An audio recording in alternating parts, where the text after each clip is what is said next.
another DVD update. It's been a while. It's been about 2 weeks since I did my last one, and there's a ton load. I don't know if it's in frame or not, but you can kind of see them, kind of. New location. I don't know. A bunch of people have been asking me to do it the old way, like I used to do it, even though that camera sucked and I looked like a ghost.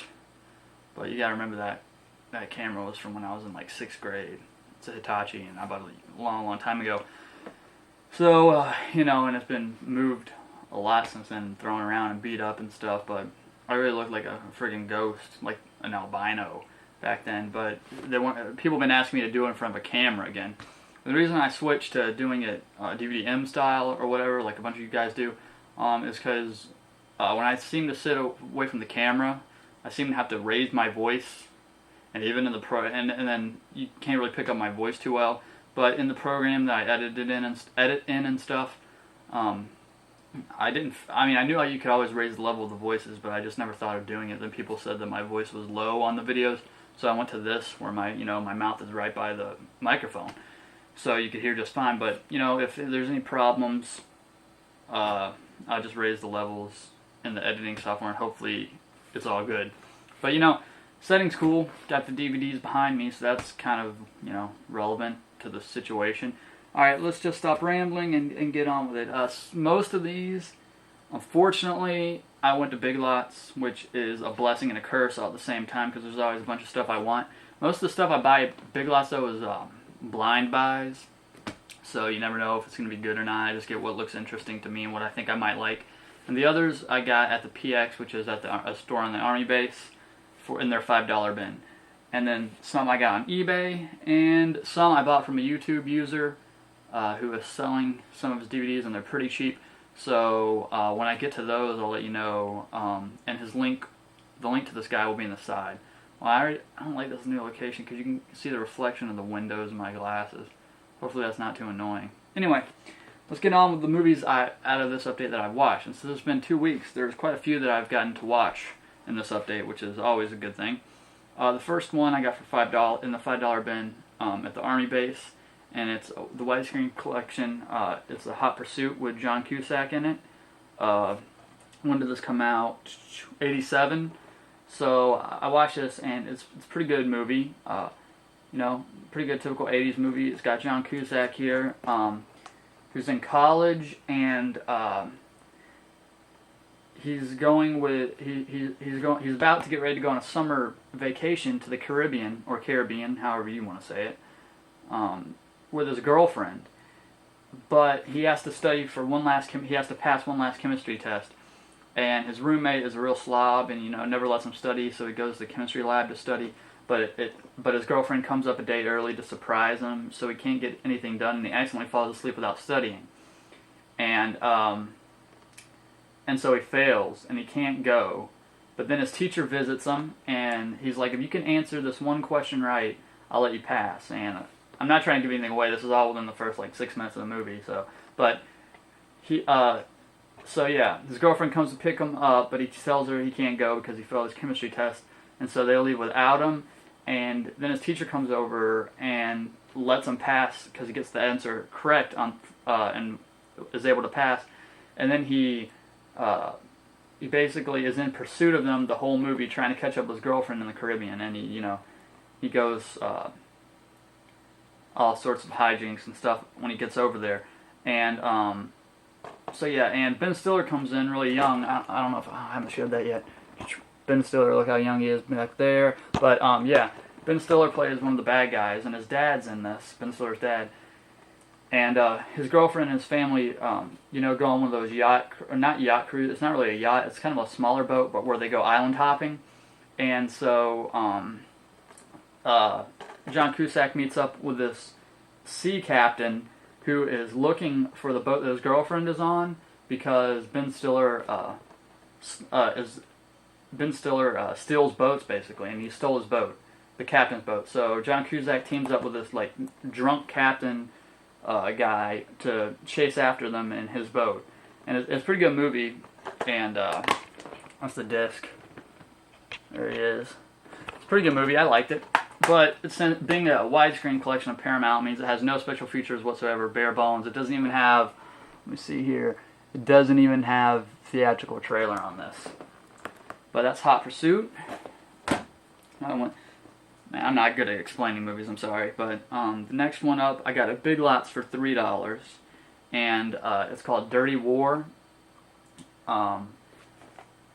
Yeah, on a quiet street, the men next door are going about their business, the business of nuclear terrorism. And this takes place in, I think, London. Well, I know it's the UK, but it's a really good film. It's released by, it's an HBO film. I like the disc art, too. You can check out the disc art here. Pretty cool disc art. And it comes with a little chapter selection thing that's the same as the cover. Yeah, I checked out this flick. It's pretty good. The only special feature is the audio commentary, but I'll read you the back here. It says, make sure I got it in frame here. Fanatical terrorists are planning to launch a nuclear attack with a dirty bomb, a homemade radioactive device in the heart of London.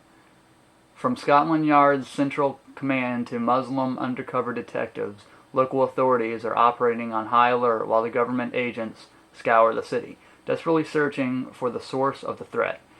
Every minute counts in this action suspense thriller that addresses the question, how prepared are we for the unthinkable?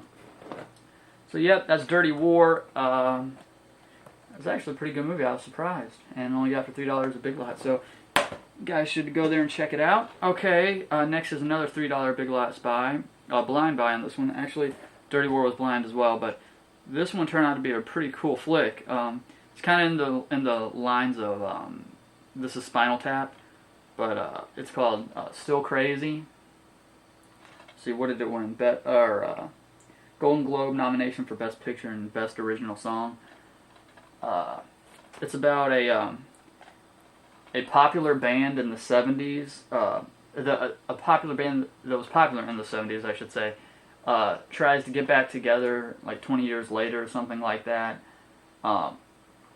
And go on tour and get a record going and everything.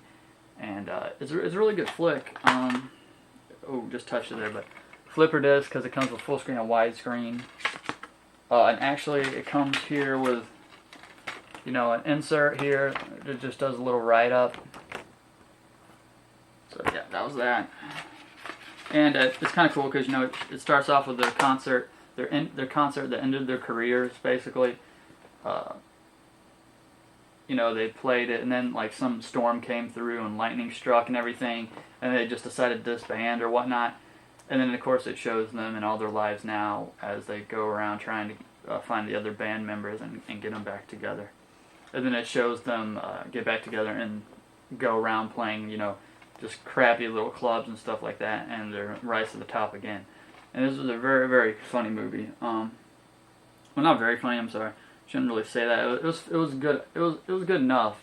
It wasn't very funny, but it had some funny parts in it. And I would watch this again. This was pretty cool. So that was Still Crazy. The next two I got for $5 at the Army base here. We got the Naked Gun widescreen collection. What do we have here? Theatrical trailer and the group commentary that those guys always do. Which I've never, like a David Zucker and all those guys, from Airplane and Kentucky Fried Movie. I never watched any of their commentaries, but I'm pretty sure they would be pretty good. But yeah, The Naked Gun, with Leslie Nielsen in it, of course. There's one of those playing greatest. So yeah, I watched this as well, and it's pretty funny. Not as funny as like Airplane or Kentucky Fried Movie or Hot Shots, because I definitely like Hot Shots much better than this. But it's still got its parts. And and then the next one, of course, is another widescreen collection is The Naked Gun 2.5, The Smell of Fear. So yeah, this one was pretty funny too, but I fell asleep in it, so I really didn't get to see some of it. But no big loss there, since the first one's funnier anyway. But one of those shiny discs. Yeah, these are just about, what is it? About. You can look them up. I don't feel like explaining these, but yeah, they're about a cop played by Leslie Nielsen. So good stuff. I'm really tired right now. So, alright, $3. Let's keep going though. $3.